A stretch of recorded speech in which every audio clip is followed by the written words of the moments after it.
On this day in 1973, Andy Ritchie made his debut for Celtic. Andy Ritchie was one of the most sought-after teenagers in Britain when he signed S-Forms for Celtic in 1971.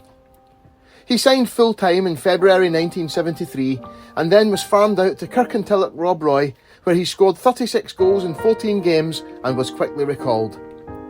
The 17-year-old continued to impress and was called into the first-team squad for the visit of Dunfermline on the 29th of December 1973.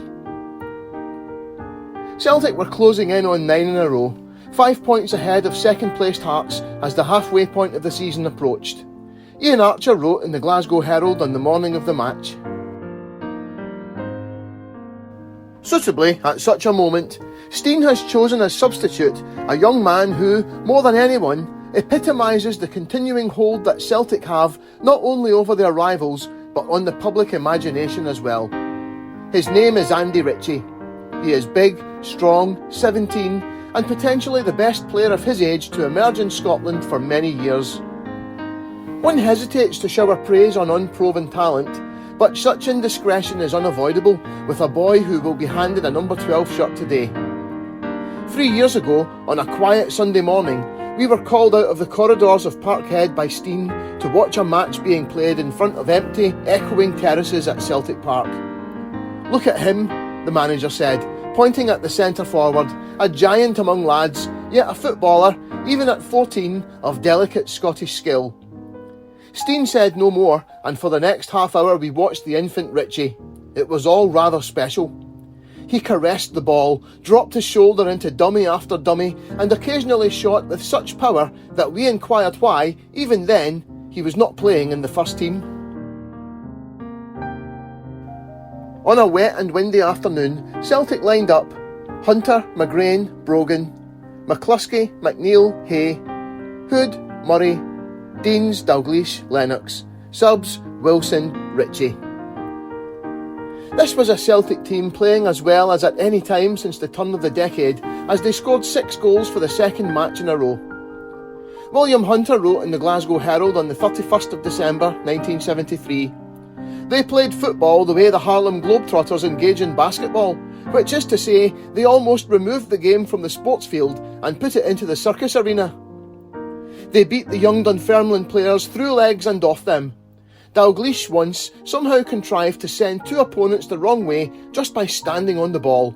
It was excitingly elevated and incredibly executed on heavy going and in high winds.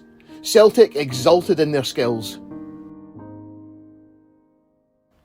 Dixie Deans, on a superb run of form, including a 6-goal performance against Partick Thistle a few weeks before, was regaled by the fans to the tune of the Andrew Lloyd Webber Tim Rice classic, "Dixie Deans, superstar, how many goals have you scored so far?"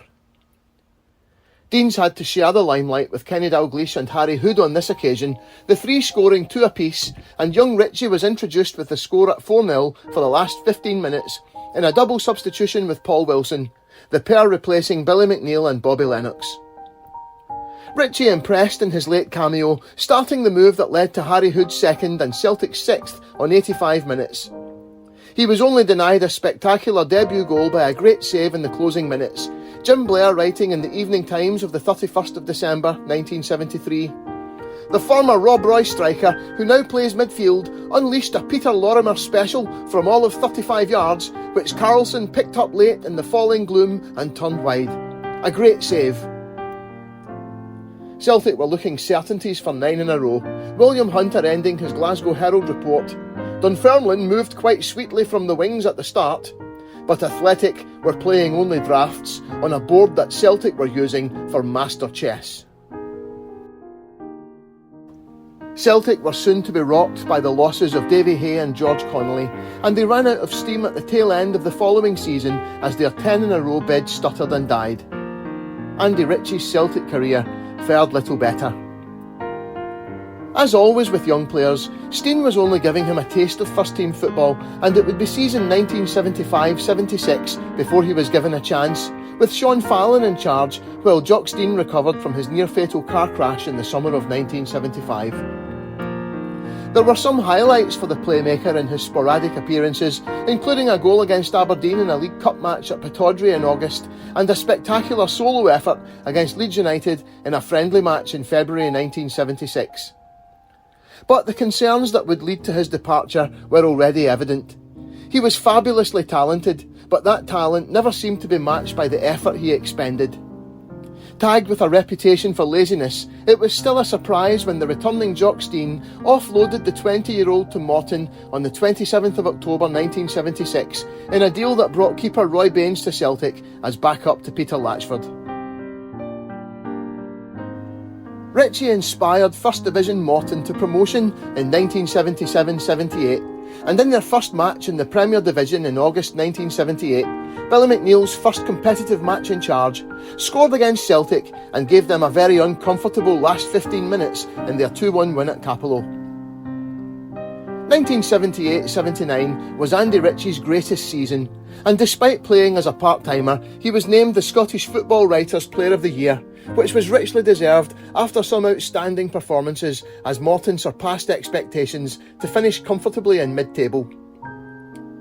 Ritchie was the king of Capello over the next 4 years, nicknamed the Idol by his adoring fans, and proving a thorn in Celtic's side on numerous occasions. Ritchie combined superb ball skills with brilliant vision and passing and an ability to score from anywhere within 35 yards of goal. An Andy Ritchie free kick from outside the box was almost as good as a penalty. His ambling style saw him frequently anonymous for 89 minutes, then win a match with one moment of outrageous skill. But as some of his Morton teammates won big moves around him in the early 80s and he remained at Capello, he became disillusioned with his lot, and after moving to Motherwell in 1983, ended up retiring from football at the age of just 26 in 1984. An incident at Celtic Park in March 1979 might be seen as his career in microcosm.